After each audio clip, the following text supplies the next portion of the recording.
Okay, in this lesson I'm going to talk to you a little bit about how to use the color swatches I've provided for you in the beauty kit. If you haven't loaded the color swatches, you can go back to lesson 2 to see how to load all the tools that I'm giving you in this kit, the brushes, the swatches, everything. So if you haven't loaded the color swatches, you can go back to lesson 2 to see how to do it, or if you know how to load the swatches on your own, go right ahead and load them up.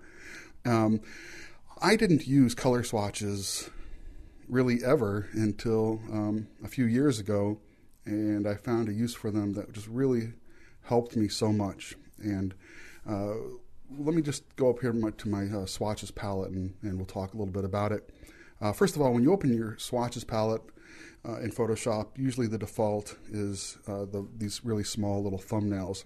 What I want you to do when you use this is to go ahead, go to the little flyout menu over here on the side and select large list, and that'll actually give you a really big block of color plus a description. Now all these color swatches you see here, these are all the defaults that come with Photoshop, and you can actually load quite a few more, but these are the ones that are in Photoshop when you first open it up. And we're just actually going to scroll past all of those. Okay, and you'll see here it's actually a white color swatch, but I named it DC's skin tone swatches below. And I'm going to just briefly touch on those and go into that a little bit more detail, the skin tone swatches in the next lesson. But what I've done is I've collected for you a whole really list of colors that will translate very well to the web, and they'll also translate very well to CMYK when you convert your RGB images to CMYK. Now, I can't guarantee that in every situation they're going to look perfect, but I can tell you that it's been my experience that these colors that I'm using, and I've been using these for the last 5 years, these colors really get you very close in the ballpark of producing colors that will render much more true when they're printed. I know that's a real roundabout way of saying it all, but really, when I go into the next lesson on skin tones, I'll explain to you a little bit more how I figured these all out. But I just want to show you that I have all these different tones here. These are skin tones. Below that, my wife is a makeup artist, and actually, the photo you're looking at on the screen right here is my lovely wife. And this is a shot we did, well, I can't say how long ago it was, but it's a shot I took of her long before Photoshop ever existed. And this was done all in film and in camera long before Photoshop existed. So you can see that, you know, even when I was a traditional photographer, I was still trying to produce effects that you would see in Photoshop today. But I was doing them the old-fashioned way in camera and in the darkroom. But my wife is a makeup artist now, and she does the makeup on all my photo shoots. And what I do when I see a color that she uses on a model that I really like all these different blush colors, I sample them and save them. And I've come up with really creative names for them, like, you know, Blush 14 and Blush 15. So anyway, also same thing with eyeshadow and eyeliner. I've got those for you to use. And lip colors, again, I'm really creative with my descriptions. Lips 11, lips 12. And another one that's actually really helpful for me, I've collected hair color swatches when you need to correct hair color. These are really helpful for me too, and I hope they will be for you. Well, anyways, let's talk about this image that's in front of me right now. Like I said, this was a shot that I did a long time ago without Photoshop, and I didn't have some of the advantages that I have with Photoshop now. And one of the things that happened, because this is a multiple exposure, this would happen sometimes with multiple exposures, is that the color would shift in certain areas of the image where I didn't want it to. And if you look here, I'll come in a little closer, you can see that her hair is going a little bit green over here, and her chin down here and into her shoulder is almost looking a little sunburned. Now obviously from an image like this you can tell it's not supposed to be a literal representation of reality. This is supposed to be a little bit something more artistic, but the green hair and that bright red chin and side of her face, ended up just being a little too artistic for my taste. I would rather have it be a little bit more natural looking. So what I'm going to do is I'm going to use these color swatches that you have and that I created, and I'm going to use them to help me out to correct the color. So first of all, I'm going to go over to my layers palette, and I'm going to click on the adjustment layer icon down here and go up to the very top list, which is solid color. Click on that, and my image just went black.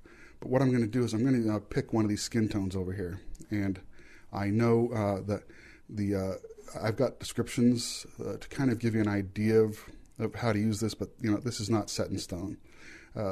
Skin tone very light is for infants and elderly. Skin tone light is for Caucasian. Skin tone light medium Caucasian. Skin tone medium Caucasian. Tan, Native American. Yeah, you get the idea. These are just kind of general guidelines to help you out, but really you can use any of these skin tones and they should translate pretty well. Actually, let me cancel out of here first. Let me just show you real quick here. Another reason I like to have these swatches really big is that I can look at my image and look at the color and kind of decide which skin tone I'm going to use. Now, in this case, I'm going to use the skin tone light because I really think that's going to be about the closest to what a natural skin tone would be for her in this photo. So let me go back down here to the adjustment layer, and I'm going to remember that I'm going to use skin tone light, the second skin tone swatch right here.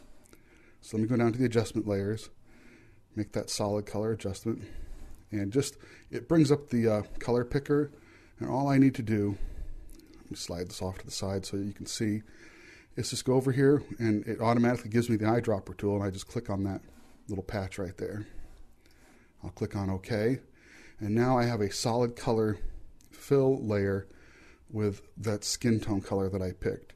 The reason I could just make a blank layer and fill it with this color.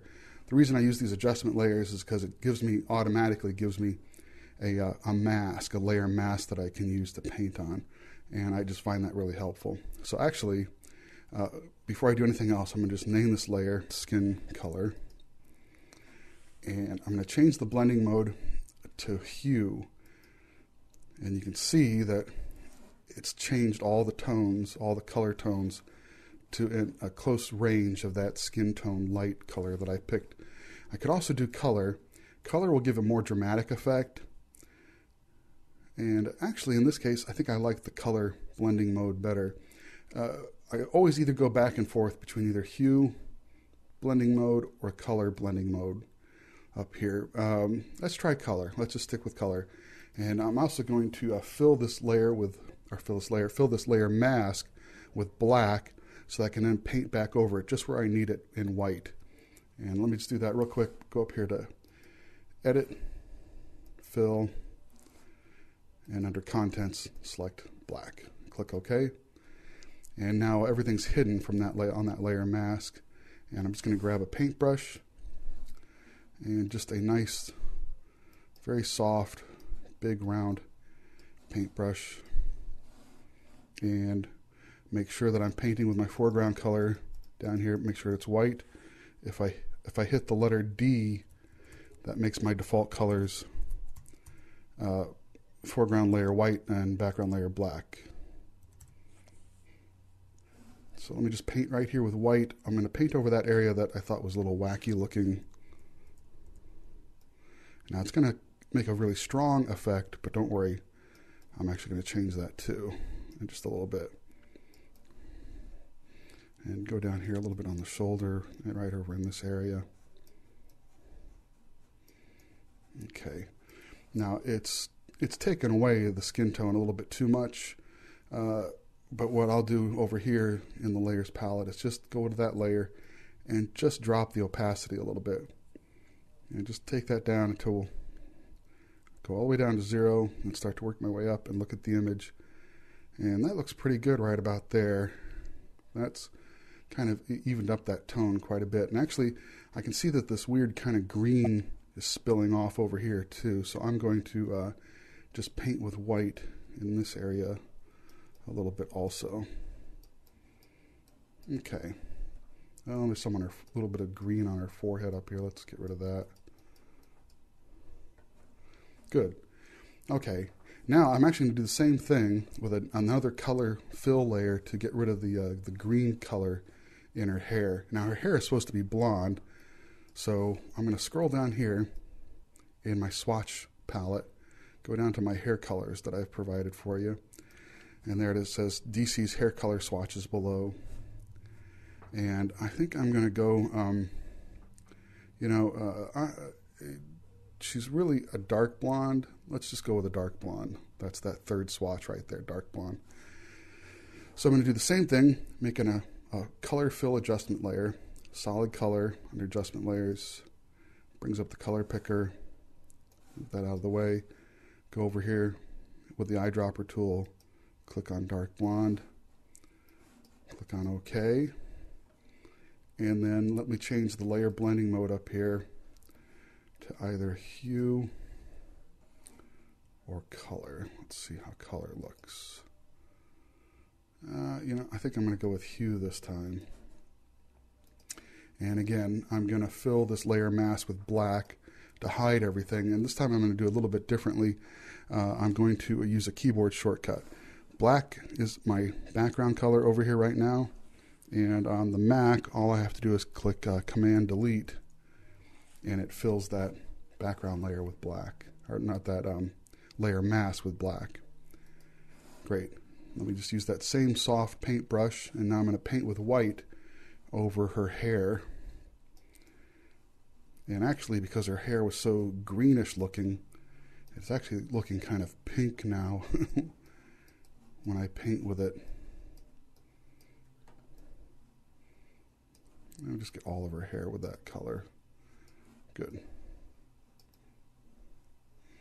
I don't need to be real perfect on getting it just on her hair. For one thing, that layer blending mode of hue is really forgiving. If I happen to go over an area that's kind of a little bit white, it won't change the color cast at all on that. So I think that looks pretty good. Maybe a little too intense. Let me just lower the opacity slightly of this layer and bring that down. Let's try right about there. Good. Okay, and let me just show you before and after. Okay, that's before. You can see that that chin was really bright red over here, and the hair had that greenish cast to it. And now, after, the color looks a little bit more natural. So that's it for how to use these color swatches. The next lesson is skin tone, and I'm going to go into a little more detail on how to use the skin tone swatches that I have up here. Okay, great. Well, I hope this was useful, and let's move on to skin tone.